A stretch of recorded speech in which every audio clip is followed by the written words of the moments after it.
우리 시간에 부활한 이날, 예수님 부활하신 날 기뻐하면서 찬송가 165장 주님께 영광 찬양하겠습니다.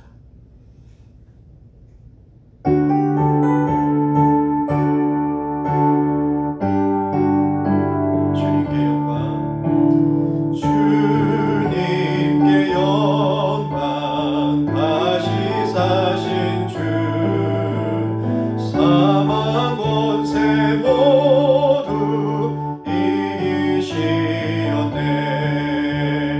피로 입은 천사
사신 주 사망 권세 모두 우리 한 번 더 고백합니다. 생명의 임금 영광의 주님 생명의 임금 영광의 주님 주님 없는 삶은 헛될 뿐이라 주의 사랑으로 세상이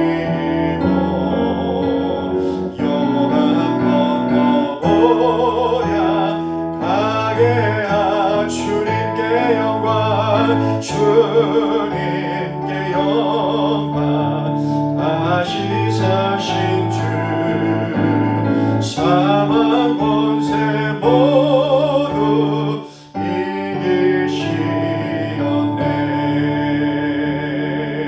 아멘. 우리 찬양 하나 더 하고 오늘 예배를 위해서 함께 기도하겠습니다. 찬송가 167장 우리 통일 찬송가는 157장입니다. 즐겁도다 이날 우리 예수님 부활하심을 기뻐하며 찬양하고 예배를 위해서 함께 기도하겠습니다. 즐겁도다 이날.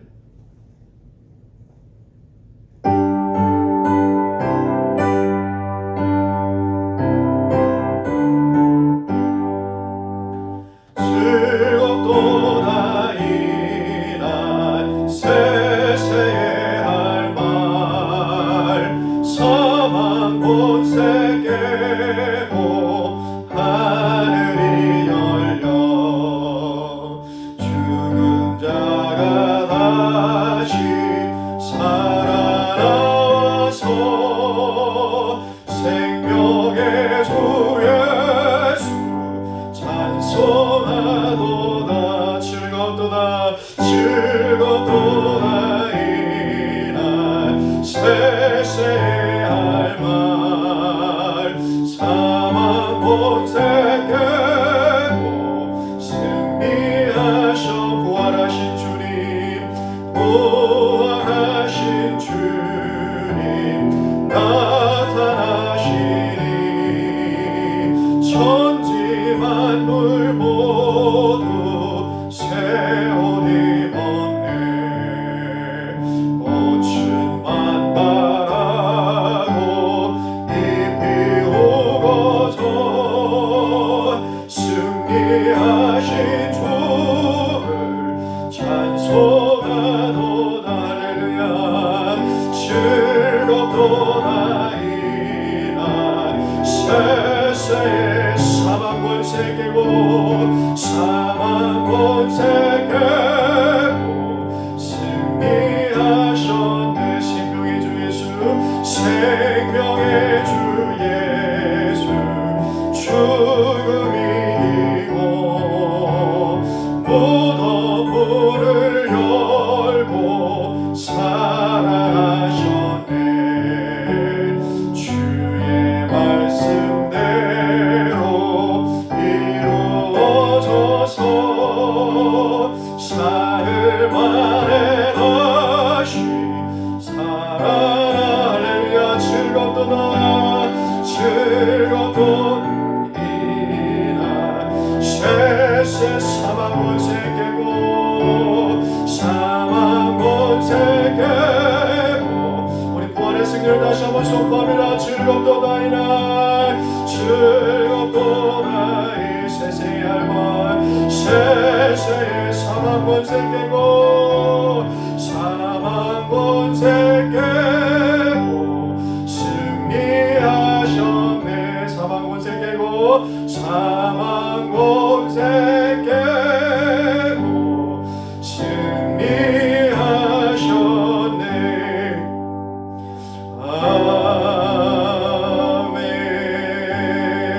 아멘. 그래서 우리 다 같이 기도하겠습니다. 예수님 다시 사셨습니다. 그 생명의 역사가 너무나도 절실할 때에 우리가 부활절 예배를 드립니다. 어느 누구도 이런 때가 오리라고는 생각하지 못했던 일을 지금 우리는 겪고 있습니다. 이 일을 통해서 우리는 다시 한번 우리가 드리는 예배의 진정성이 회복되어지기를 바랍니다. 무뎌졌던 우리의 영성이 다시 회복되고 다시 살아나기를 바랍니다. 어떻게 보면 이것은 시작일 수도 있습니다. 우리가 예배 드리고 싶어도 드리지 못하는 상황이 마지막 때에 더 심해질지도 모릅니다. 그러기에 비록 각 가정에서 예배를 드리지만 여러분 한 사람 한 사람이 성령이 거하시는 거룩한 교회임을 기억하셔서 지금 여러분이 앉아있는 그 자리가 가정에서 예배가 회복되어지는 자리가 되기를 위해서, 그리고 이 시간 온 마음을 다해 진정으로 하나님을 예배할 때에 영원한 생명의 소망과 기쁨과 신뢰가 더 굳건해지는 시간이 되게 해달라고 우리 예배를 위해서 우리 마음을 내어놓고 우리 부활하신 예수님 기뻐하며 우리 함께 동서남께 기도하겠습니다. 할렐루야. 사랑의 하나님 감사드립니다. 오늘 이 시간에 정말 예수님 부활하신 그날을 기뻐하며 감사하며 우리가 정말 온 마음을 다해 정말 즐겁게 선포하며 이날을 하나님께 예배하며 나아갑니다.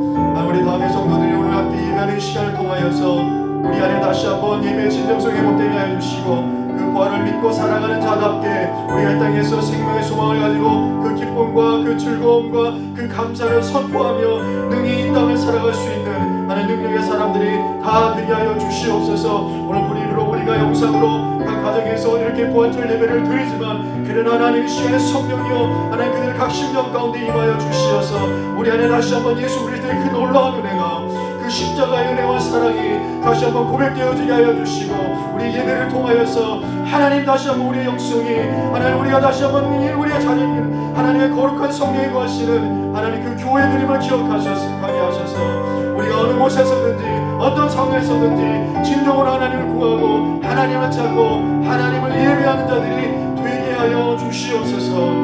이 예배를 온전히 주장하여 주시고 하나님만 영광 받아여 주시옵소서.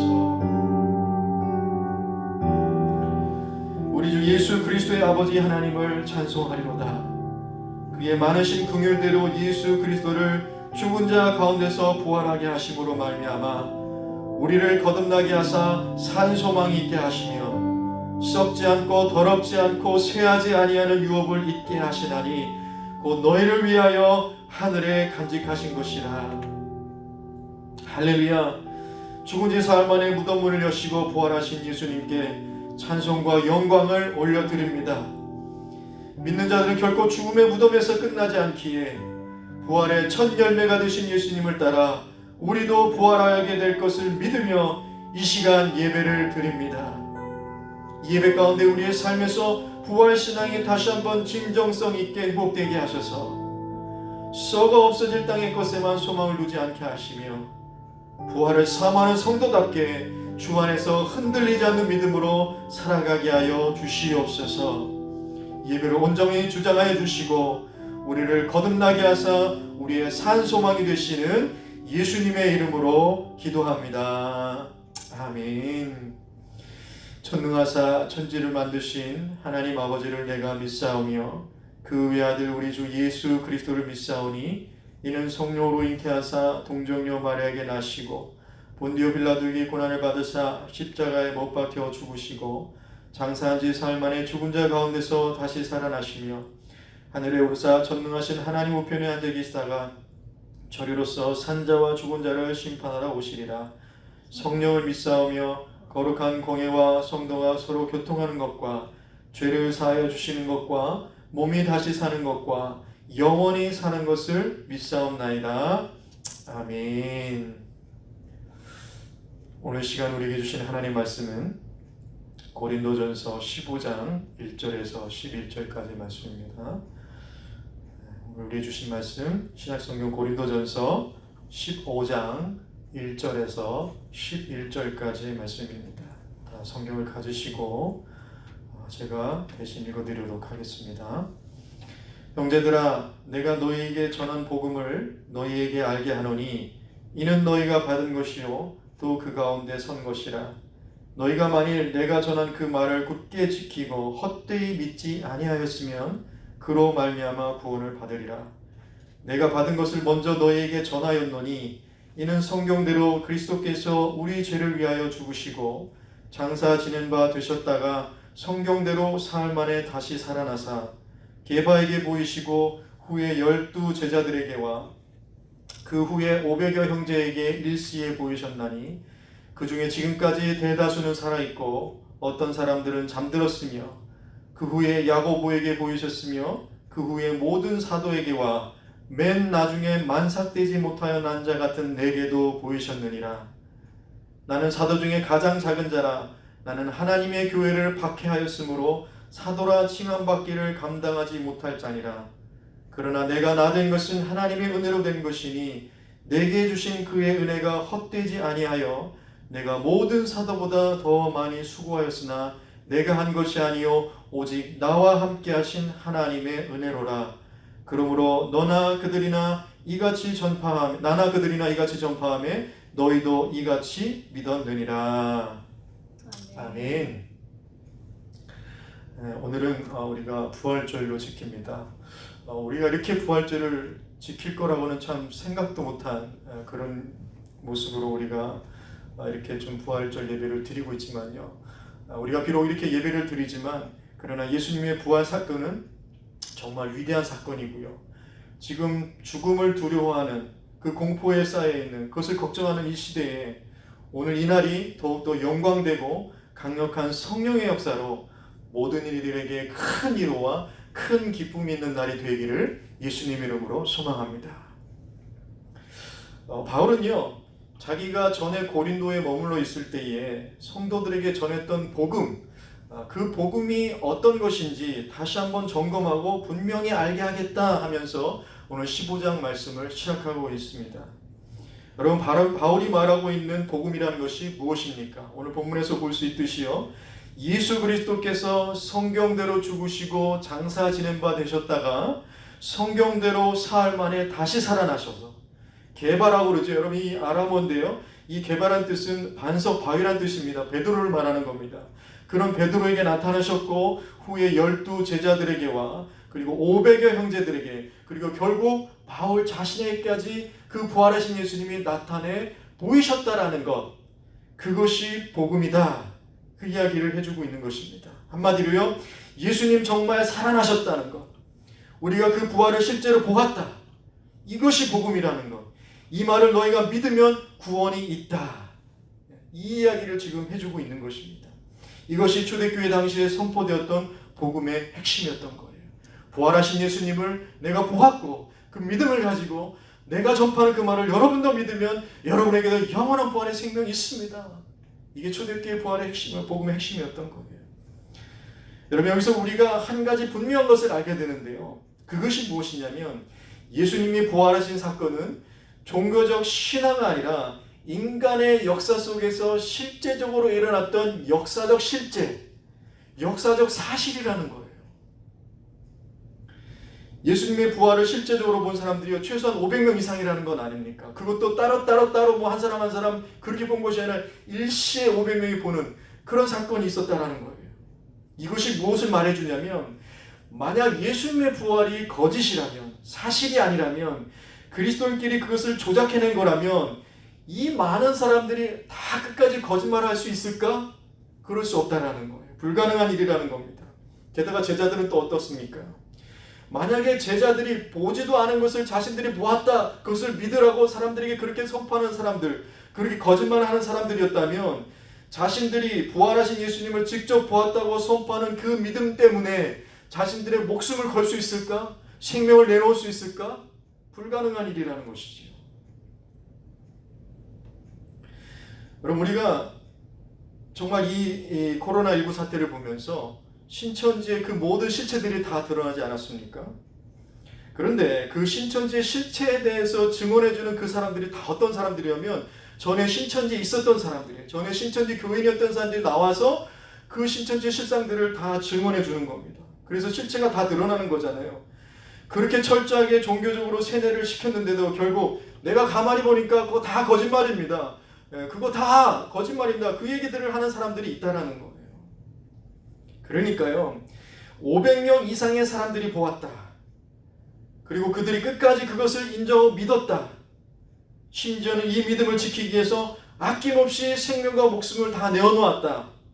여러분, 이것은요, 예수님이 부활하셨고 제자들은 그 부활을 직접 보았다는 것 외에는 다른 설득력 있는 대답이 없는 겁니다. 그들은 실제로 일어난 역사적 그 사건을 실제로 보았던 거예요. 뿐만 아니라 정황적인 객관적인 증거들도 많이 있습니다. 마태복음 28장 11절에서 15절 말씀 보면, 마태복음 28장 11절 15절 말씀 읽어드립니다. 여자들이, 여기서 여자들은 예수님의 부활을 만나고 이제 돌아가는 거예요. 여자들이 갈 때에 경비병, 여기서 경비병은 뭐냐면 대제사장과 바리새인들이요, 빌라도에게 가서 얘기하는 거예요. 이제 예수님 죽으셨는데 무덤에 이제 장사를 지냈는데 예수님이 살았을 때 3일 만에 자신이 살아난다고 얘기했기 때문에 이것 때문에 이제 제자들이 예수님의 시체를 훔쳐가지고 나서, 그러고 나서는 예수님이 3일 만에 부활하셨습니다 라고 할 수 있기 때문에 이 무덤을 잘 지켜야 됩니다, 그렇게 이야기를 했던 거예요. 그래서 빌라도가 그들에게 로마 군인 경비병들을 내어준 겁니다. 그 경비병 중에 몇이 성에 들어가 모든 된 일을 대제사장들에게 알리니 그들이 장로들과 함께 모여 의논하고 군인들에게 돈을 많이 주며 이르되, 너희는 말하기를 그의 제자들이 밤에 와서 우리가 잘 때에 그를 도둑질하여 갔다 하라. 만일 이 말이 총독에게 들리면 우리가 권하여 너희로 근심하지 않게 하리라 하니, 군인들이 돈을 받고 가르친 대로 하였으니 이 말이 오늘날까지 유대인 가운데 두루 퍼지니라. 이렇게 얘기하고 있습니다. 여러분, 지금 이 말씀이 말해주는 것이 무엇이냐면요, 무덤이 비었다는 사실, 그 무덤에 예수님이 죽은 그 시신이 없다는 이 사실은 그리스도인들뿐만 아니라 유대인들도 지금 인정하고 있다는 것을 말해주고 있는 것입니다. 이것이 만약 거짓말이라고 한다면 여러분, 이건 금방 들통나는 일 아닙니까? 그리고 이 사건의 부활을 목격한 로마 군인들이 개입되어 있기 때문에 로마 군인들이요, 이거 다 거짓말입니다, 이렇게 해버리면 다 끝나는 거예요. 그런 거짓말하는 기독교를 로마 사람들이 믿을 수 있었을까? 그럼 불가능한 일입니다. 이것만 보더라도 우리가 이 예수님의 부활에 대해서 이것이 사실인가 아닌가를 파헤치면 파헤칠수록 예수님의 부활은 사실입니다 라고 말하는 것이 그런 일은 절대로 없습니다 라고 말하는 것보다 더 객관적이라는 거예요. 게다가요, 전설이나 신화를 연구한 학자들에 의하면요, 하나의 역사적인 사건이 신화가 되기 위해서는 최소한 2세대 이상의 시간이 걸린다는 거예요. 한 세대가 30년이라고 잡는다면 2세대 이상 60년 이상이 걸려야지만 그 역사의 사건이 어떤 신화적인 그런 사건이 된다는 것입니다. 그런데 여러분, 신약 성경은 예수님의 죽음 이후에 60년 이내에 다 기록되었습니다. 그러니까요, 전설이나 신화가 만들어질 시간이 여유가 없었다는, 그 시간적 여유가 없다는 거예요. 그만큼 사실에 가까운 이야기를 할 수밖에 없다는 겁니다. 이에도 많은 증거들이 있는데 한 가지를 또 더 얘기해 보면, 예수님을 찾아가서 만났다고 증언하고 성경에 기록되어 있는 사람들이 가장 첫 번째 만난 사람들이 누구냐면 여인들이에요. 그 당시 여인들이 증언하는 그 증언을 좀 법적으로 이렇게 효력 있게 받아들이지 않는 그런 세태 속에서 성경은 여인들이 예수님을 가장 먼저 만났다고 얘기를 해요. 만약 그 말씀을 거짓말이고 조작했다면 여인들이 아니라 다른 사람들을 쓰는 게 더 훨씬 더 신빙성이 있었다는 것이죠. 이것만을 보더라도 성경은 지금 사실을 우리에게 기록해주고 있다는 것입니다. 그러니까요, 우리의 믿음은 예수님은 실제로 죽으셨고 실제로 다시 살아나셨다는 그 사실에 근거한 믿음입니다. 바로 이것이 기독교 신앙의 핵심입니다. 그래서 바울은 본문 말씀이 이어지는 고린도전서 5장 17절에서 20절 말씀에서 만약에 예수님의 부활하신 사건이 그것이 거짓이라면 우리에게 어떤 의미가 있는가, 그것을 가상하면서 이야기하고 있는데요. 세번역 버전으로 읽어드리면 고린도전서 5장 17절에서 20절 말씀입니다. 그리스도께서 살아나지 않으셨다면 여러분의 믿음은 헛된 것이 되고 여러분은 아직도 죄 가운데 있을 것입니다. 그리고 그리스도 안에서 잠든 사람들도 멸망했을 것입니다. 그리스도 안에서 우리가 바라는 것이 이 세상에만 해당되는 것이라면 우리는 모든 사람들 가운데서 가장 불쌍한 사람들일 것입니다. 그러나 이제 그리스도께서는 죽은 사람들 가운데서 살아나셔서 잠든 사람들의 첫 열매가 되셨습니다. 아멘이지요. 사랑하는 성도 여러분, 예수님 다시 살아나셨습니다. 이 사실은요, 내가 억지로 믿어야만 그 사실이 있는 것이 되는 그런 것이 아니라 이것은 분명히 역사적인 사실인 것입니다. 그래서 이것을 믿는 우리는 모든 사람들 가운데서 가장 불쌍한 사람들이 아니라 세상 모든 사람들이 가장 부러워하는 사람인 줄 믿습니다. 왜 그렇습니까? 우리에게는 영원한 부활의 소망과 생명과 기쁨이 있기 때문입니다.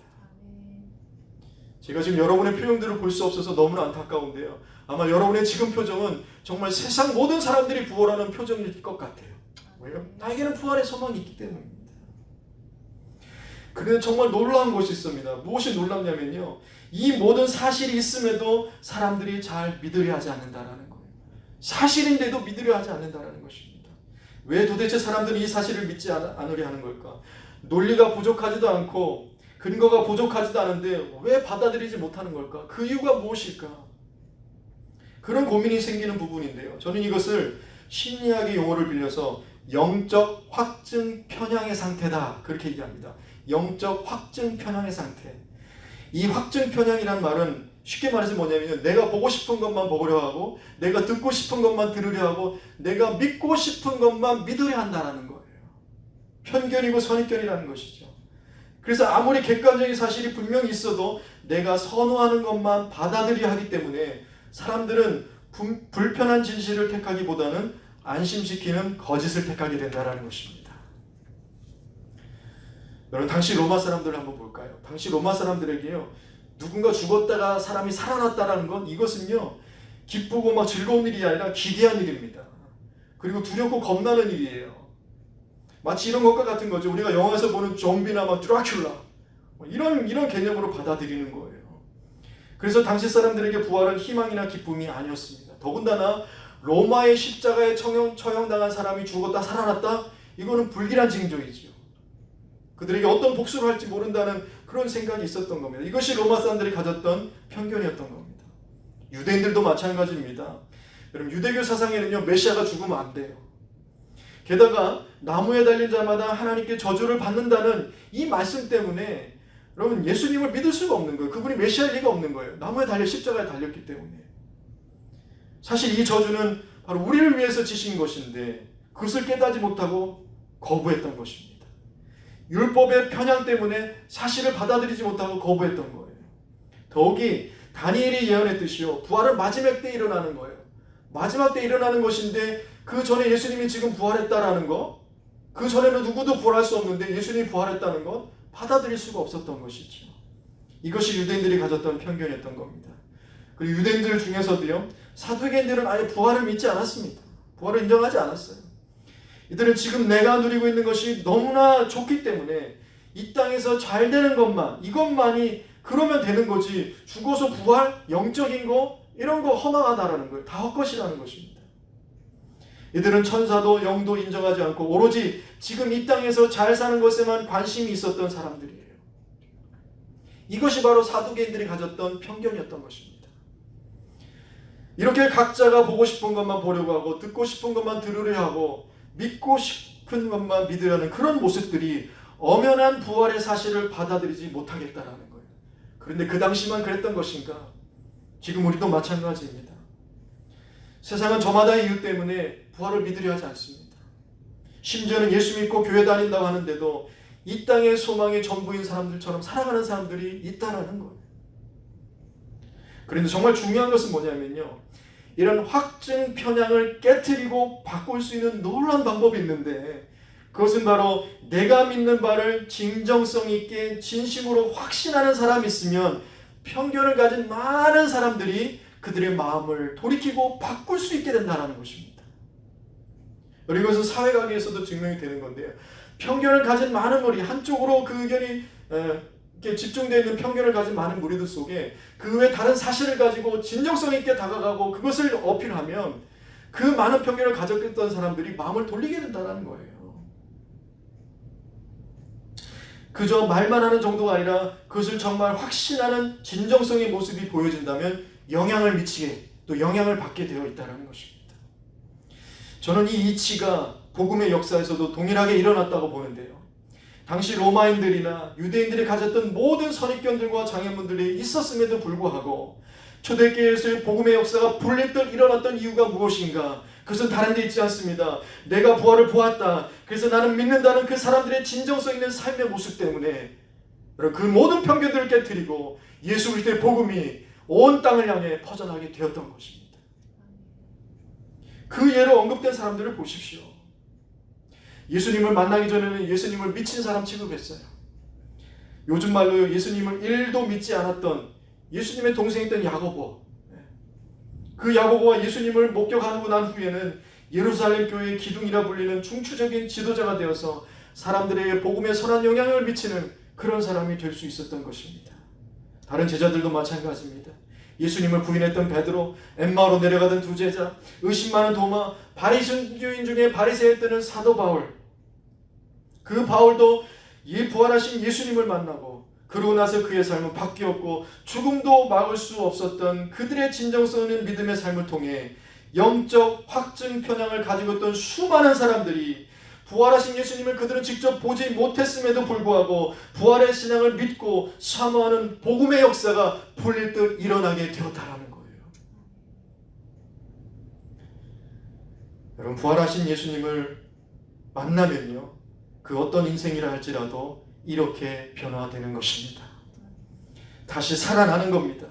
무능하고 연약하고 초라하고 보잘것없는 사람들이라 할지라도 예수님 만나면 분명히 인생이 달라지는 겁니다. 반대로 내가 너무나 유능하고 내가 모든 걸 가졌다 할지라도 예수님 만나야만 그들에게 진정한 삶의 소망이 생기는 거예요. 세상의 그 어떤 강력한 죽음도 이 영원한 소망을 꺾을 수 없으며 힘을 잃고 마는 것입니다. 저와 여러분이 그런 증인의 사람들이 아닙니까? 저 여러분의 그런 은혜가 있지 않습니까? 사랑하는 다음 성도 여러분, 이 소망과 믿음과 확신을 가지고 오히려 이럴 때일수록 부활의 소망을 가지고 기뻐하며 즐거워하고 이때를 이겨내시기를 소원합니다. 그러니까 이 역사의 선상에 우리가 서 있는 거예요. 저와 여러분이 놓여 있는데요, 부활의 사실이 부족함 없이 분명한데도 믿지 못하는 많은 사람들에게 이 부활의 소망과 기쁨이 그들의 소망과 기쁨이 되게 하기 위해서는 우리가 먼저 그 부활에 대한 진정성 있는 믿음과 삶의 모습이 있어야 된다는 것입니다.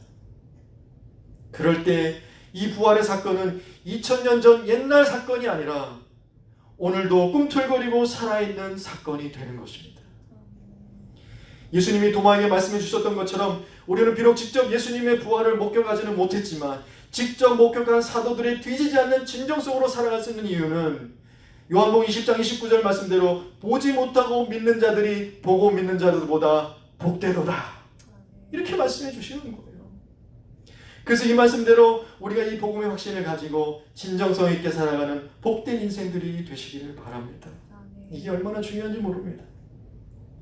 그래서 오늘 말씀을 가지고 이 복음을 다시 한번 확인하면서 부활의 신앙을 굳건히 하고자 하는데요, 가장 먼저 우리가 분명히 해야 되는 복음의 내용이 무엇인가? 첫 번째는요, 그리스도께서는 우리 죄를 위해 성경대로 죽으셨다라는 겁니다. 다시 한번요, 복음의 첫 번째 내용은 그리스도께서는 우리 죄를 위해 성경대로 죽으셨다라는 거예요. 예수님이 우리 죄를 위해서 죽으셨다라는 것. 그것도 우연히 그냥 즉흥적으로 감정적으로 동정심에서 그렇게 일어난 것이 아니라 이미 오래전부터 하나님이 뜻하시고 작정하시고 계획하신 그 성경의 예언이 성취되어졌다는 것. 여러분, 한마디로요, 나는 어쩔 수 없는 죄인인데 그런 나를 용서해 주신 그 대속의 은혜가 나를 사랑하사 구원하시기를 작정하신 하나님의 신실하신 은혜임을 아는 것, 그것에서부터 복음은 시작된다는 것입니다. 근데 여기서 우리가 잘 이해를 해야 되는 것이요, 나를 대신해서 죽으셨으니까 나는 산다, 이런 개념이 아니라 예수님이 나의 죄를 위해서 십자가에 죽으실 때 나도 거기서 죽었다가 돼야 되는 거예요. 이것이 분명히 전제되어야만 내가 예수님과 함께 사는 것이 되는 건데요. 여러분, 우리가 레위기서를 강의할 때에 하나님 앞에 제물을 드릴 때 그 제물에게 그 머리 위에 손을 얹어 이렇게 손을 얹게 되어 있습니다. 근데 그 손을 얹는 의미가 이 제물이 희생되는 것은 나를 대신해서 희생됨으로 나를 살리는 일인과 동시에 나와 그 희생이 동일시된다, 그런 의미로 그 제물 머리 위에 손을 얹는다, 그렇게 말씀을 드렸습니다. 이것은요, 대속의 원리도 같은 겁니다. 그래서 부활의 전조 조건은 철저한 죽음이어야 하듯이 우리도 예수님과 함께 십자가에서 죽는 것에서부터 시작이 돼야 되는 거예요. 무슨 말입니까? 날마다 회개하며 주께로 돌이키라는 것입니다. 이것이 복음의 시작입니다. 그래서 예수님도 공세를 시작하시면서 가장 먼저 외치셨던 말씀이 뭡니까? 회개하라는 거 아닙니까? 회개하라, 천국에 가까웠느니라. 이것을 보면서 지금의 이 어려운 때에 부활절 예배를 드리는 우리가 다시 한번 우리의 죄악을 돌아보고 하나님께 겸비하여 무릎을 꿇어야 할 때는 아닌가, 그런 생각을 해보는 거예요. 여러분, 솔로몬이 하나님의 성전을 완성해서 그 성전을 드리면서 기도할 때에 그 솔로몬을 응답하신 하나님의 말씀을 보십시오. 역대하 7장 13절에서 14절 말씀입니다. 역대하 7장 13절에서 14절 말씀인데요. 혹 내가 하늘을 닫고 비를 내리지 아니하거나 혹 메뚜기들에게 토산을 먹게 하거나 혹 전염병이 내 백성 가운데서 유행하게 될 때에, 이럴 때에 내 이름으로 일컫는 내 백성이, 다른 사람들이 아니라 다른 누구가 아니라 내 이름으로 일컫는 내 백성이 그들의 악한 길에서 떠나 스스로 낮추고 기도하여 내 얼굴을 찾으면 내가 하늘에서 듣고 그들의 죄를 사하고 그들의 땅을 고칠지라 말씀해 주시는 거예요. 여러분, 성경을 보면 하나님이 세상을 심판하실 때뿐만 아니라 하나님의 백성들이 그 안타까운 데서 그 죄의 길에서 돌아오기를 바라는 어떤 그런 훈계와 교훈의 방법 중에 하나가 바로 이 전염병이 있다는 것입니다. 그러니까요, 저와 여러분이 오늘의 전염병의 상황에서 먼저 해야 하는 것은 하나님 없어도 얼마든지 우리는 살만합니다. 하나님 없어도 우리는 괜찮습니다. 그렇게 살아왔던 우리의 이 악한 모습을 가지고 십자가에 우리의 그 죄된 것들을 못 박는 일에서 시작되어야 되는 것입니다. 그래서 바울은 갈라디아서 2장 20절에서 이렇게 말하고 있습니다. 내가 그리스도와 함께 십자가에 못 박혔나니 그런즉 이제는 내가 사는 것이 아니요 오직 내 안에 그리스도께서 사는 것이라. 이제 내가 육체 가운데 사는 것은 나를 사랑하사 나를 위하여 자기 자신을 버리신 하나님의 아들을 믿는 믿음 안에서 사는 것이라. 이렇게 말씀해 주고 있습니다. 여러분, 여기서 내가 예수님과 함께 십자가에 죽는다는 구체적인 의미에 대해서 로마서 6장에서는 잘 말씀해 주고 있는데요. 로마서 6장 5절에서 7절까지의 말씀입니다. 제가 읽어드리면요. 만일 우리가 그의 죽으심과 같은 모양으로 연합한 자가 되었으면 또한 그의 부활과 같은 모양으로 연합한 자도 되리라. 우리가 알거니와 우리의 옛사람이 예수와 함께 십자가에 못 박힌 것은 죄의 몸이 죽어 다시는 우리가 죄에서 종노릇하지 아니하려 함이니 이는 죽은 자가 죄에서 벗어나 의롭다 하심을 얻었습니다.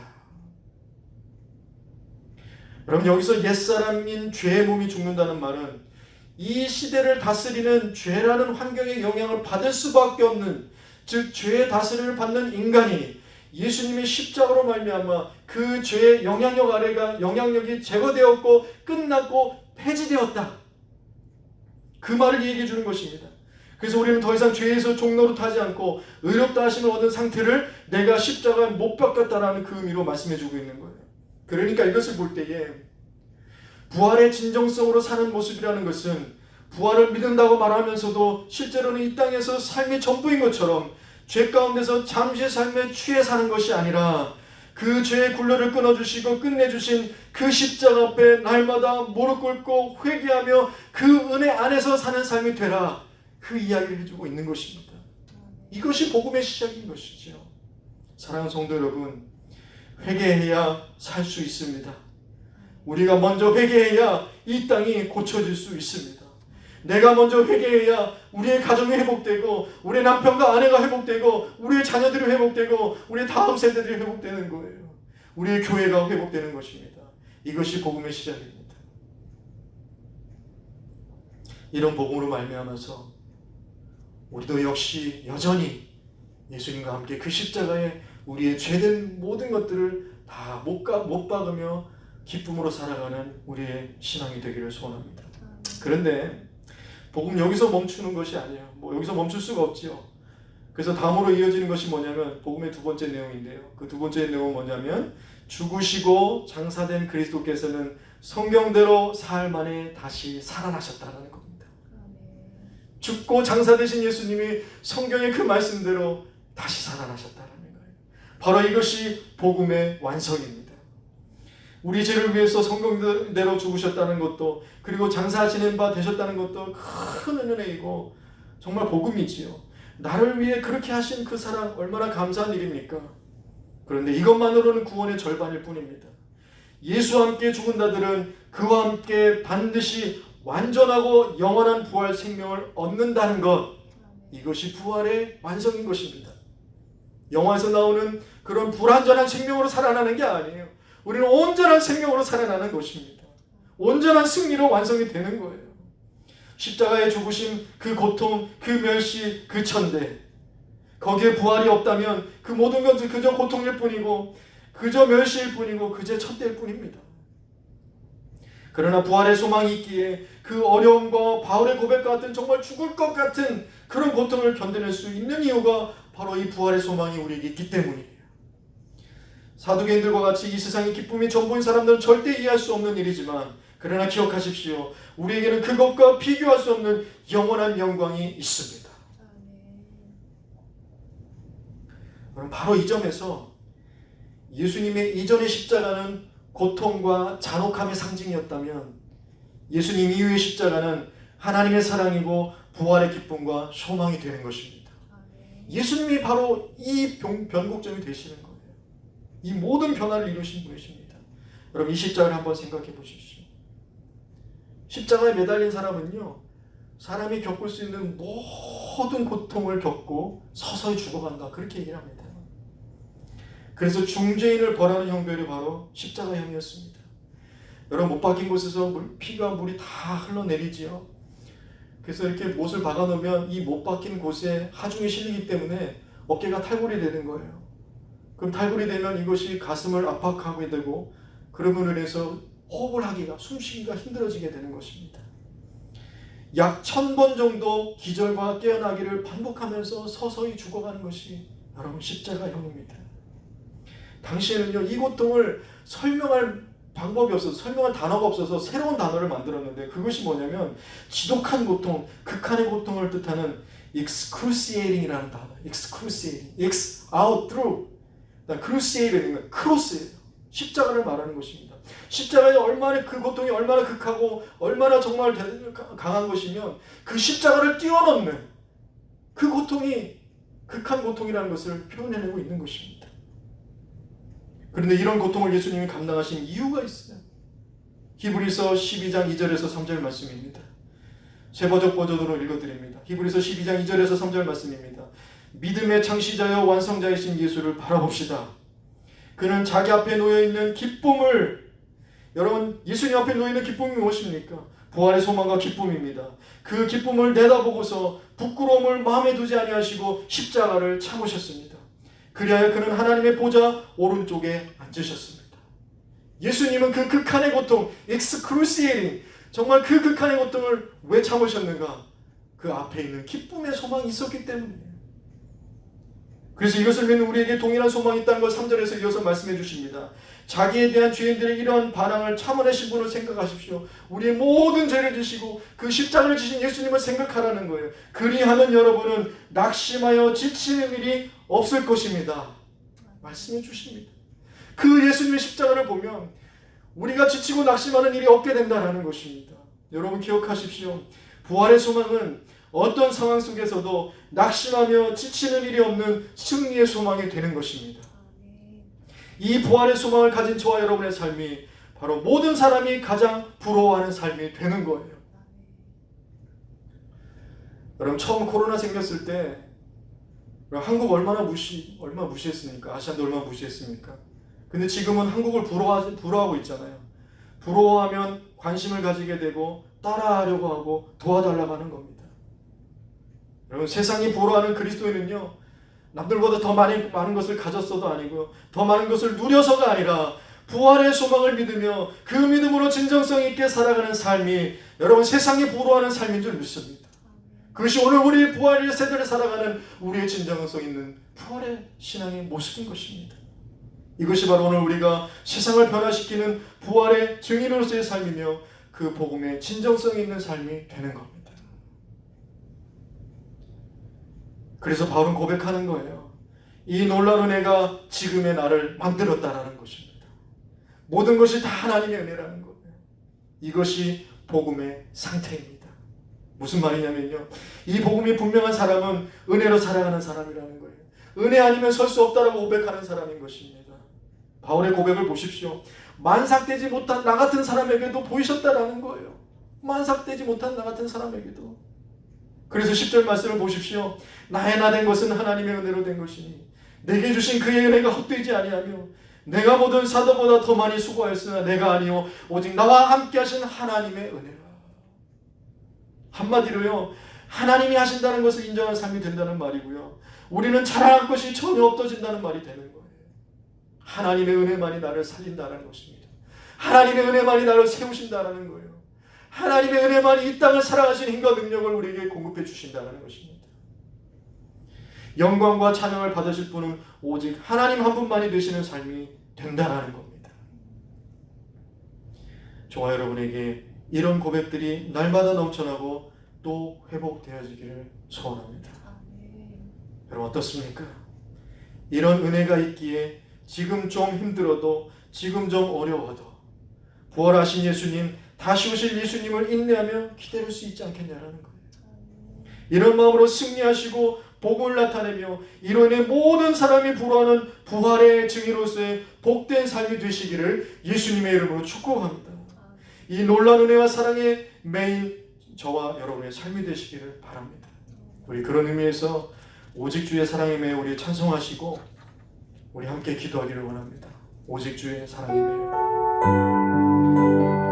우리 그 십자가의 은혜와 사랑을 기억하면서 나에게 주신 그 부활의 소망과 기쁨을 우리가 마음 가득히 가지고 우리 찬양하며 나가겠습니다. 오직 주의 사랑에 매여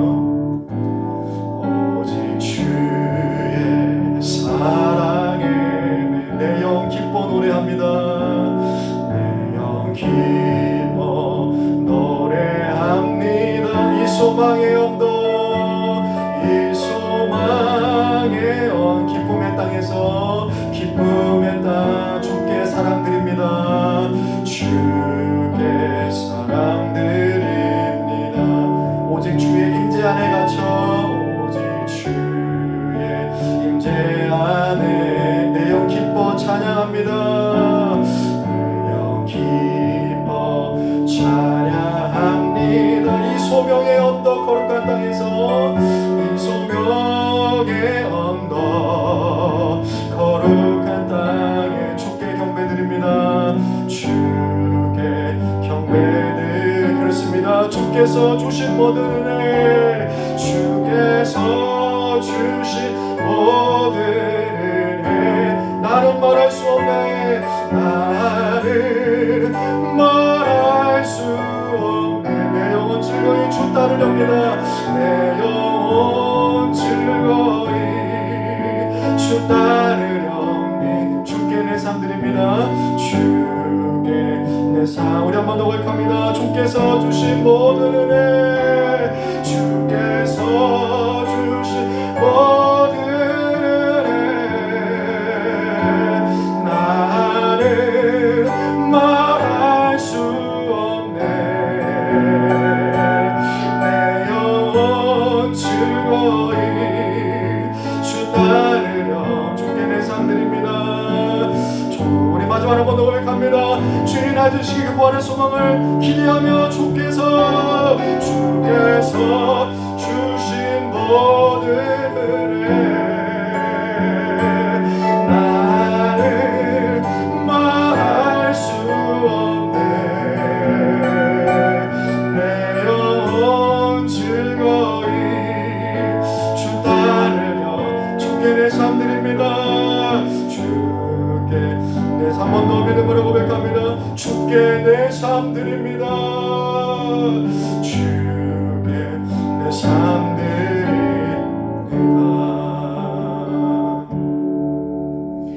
우리 시간에 먼저는 오늘 말씀 부여잡고 기도하기를 원합니다. 우리는 세상을 부러워하는 사람이 아니라 세상이 부러워하는 사람들인데 그 이유는 바로 우리에게 영원하고 완전한 부활의 소망이 있기 때문입니다. 다른 것이 아니에요. 이 복음의 확신으로 오늘 나의 죄악된 모습을 회개할 때 우리를 용서하시고 구원하시는 그 은혜와 소망과 확신과 기쁨으로 이 때를 살아가는 우리의 삶이 되게 해달라고 우리의 연약한 모습 내어놓고 이 시간 주의 이름 한번 부르시고 우리 같이 함께 통성으로 기도하겠습니다. 주여 할렐루야. 사랑의 하나님 감사드립니다. 하나님 나를 위해서 그 지신 십자가 나를 위해서 주시고 또 나를 위해서 다시 부활하신 그 은혜 오늘 우리에게 그 부활의 소망과 그 부활의 진정성 있는 믿음으로 오늘 우리가 이 땅을 살아갈 때에 세상을 보러하는 사람들이 아니라 세상에 보러하는 자들로 우리가 그 은혜로 이 땅을 변화시키며 이 땅의 편견과 이 땅의 불신앙의 삶을 사로잡혀 있는 이 땅을 향해서 우리가 그 믿음의 진정성으로 그 부활의 증인으로서 오늘 우리가 이 땅을 살아갈 수 있도록 주여 역사해 주시옵소서. 우리의 다음의 성도들을 살아간 사람이 이 시간 주의 이름을 외치며 간구히 구하며 나아갑니다. 우리는 악함을 내어놓습니다. 나의 죄의 모습을, 나의 죄된 몸을 십자가에 못 박으며 이제는 주님과 함께 살아가는 그 은혜를 기대하는 삶으로 살아가고자 할 때에 하나님 한 사람 한 사람의 삶 가운데 그 생명의 역사가 은혜가 되게 하시고 능력이 되게 하셔서 이 세상을 아버지님께서 이 세상에 따라 그 세상을 본받으며 세상에 흘러가는 대로 살아갈 삶이 아니라 그리스도의 복음으로 그 능력으로 그 십자가의 아버지의 그 능력으로 그 은혜로 말미암아 하나님 이 땅에 선한 영향을 미치며 내가 먼저 하나님의 은혜 가운데 든든히 서갈 수 있는 우리 다음교 성도들이 다 되게 하여 주시옵소서. 우리 시간의 마지막으로 한 번 더 함께 기도하기를 원합니다. 이 코로나 사태가 하루빨리 진정될 수 있기를 위해서 기도해 주십시오.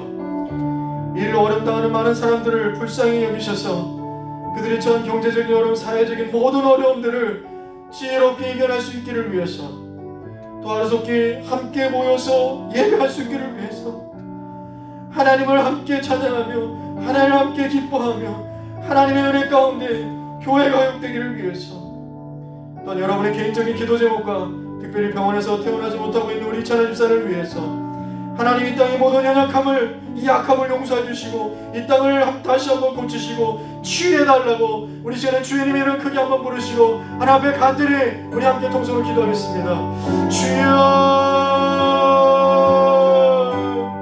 하나님 감사합니다. 오늘 이 부활절 감사의 일을 통하여서 우리가 다시 한번 이 땅을 무슨 은혜로 어떤 능력으로 살아야 되는지를 다시 한번 회복하게 하심을 감사드립니다. 하나님 이 코로나 사태 가운데서도 우리가 다시 한번 이 부활의 소망이 하나님 강력하게 회복되게 해주시고 이 연약한 땅, 이 죄악의 땅 하나님 이 땅을 다시 한번 고치시고 이 땅을 다시 한번 용서하여 주시사 다시 한번 하나님 내 이름을 일컫는 나의 백성들이 하나님의 이름을 부르며 스스로 강명을 하셔서 주의 얼굴을 찾는 때가 되게 하여 주시옵소서. 주님을 구하는 때가 되게 하여 주시옵소서. 하나님으로 다시 한번 하나님 그 중심으로 다시 한번 아버지 하나님 그들의 삶이 다시 한번 아버지 하나님 변화되는 하나님 시대에 정말 아버지 하나님 주님만을 향하는 아버지 그 하나님의 사람들이 더 회복되게 하시고 더 일어날 수 있도록 그래서 이 땅을 아버지를 품으며 이 땅을 위해서 기도하며 하나님 교회를 세우고 하나님 주관의 영혼들을 주께로 아버지를 세우는 많은 하나님의 사람들이 그 복음의 역사들이 지금도 여전히 이 땅 가운데서 그 예수님의 부활의 소망이 땅 끝까지 선포되어지게 하여 주시옵소서. 하나님 이로 인하여서 어려움 당하는 많은 사람들이 있습니다. 그들이 전 경제적인 어려움, 사회적인 모든 어려움들 하나님 피하기를 허락하여 주시옵소서. 이 어려움을 아버지 하루빨리 지나가게 해 주시옵소서.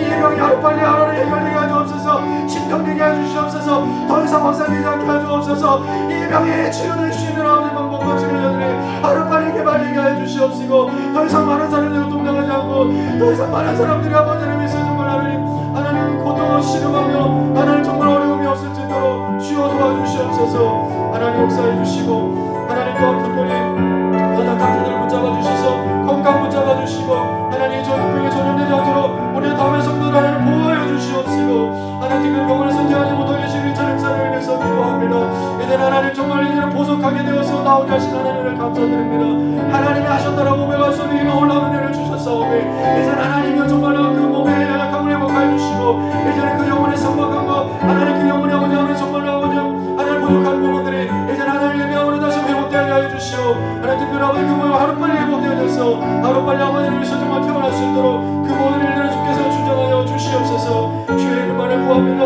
하나님의 나라를 구합니다. 이 땅을 다시 한번 고치시고 치유하여 주시옵소서. 하나님 감사합니다. 예수님의 부활을 믿고 사는 오늘 우리는 세상을 부러워하는 사람들이 아니라 세상이 부러워하는 사람들입니다.